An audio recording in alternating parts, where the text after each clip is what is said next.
ملاها در مکتب میگن شراب خوردن گناست. میگن شراب خورا در روز قیامت جزا میبینن. میخوای بفهمی بابا درباره گناه چی فکر میکنه؟ بله. خواهی میگمت مگم اولی را بفهم و همیاله بفهم که از او احمقای ریشکی تو چیزی یاد نمیگیری.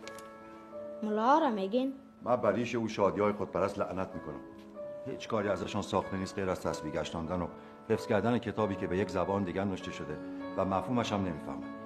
تنها یک گناه وجود داره و او دوزی است. هر گناه دیگر یک نوعی از دوزی است. ایران میفهمی؟ نه بابا جان.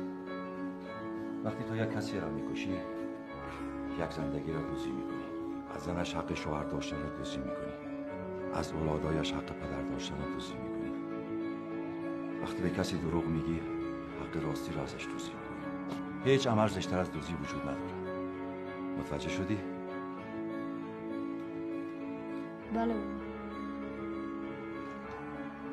آفرین. این بحثی با ناتوشته ترم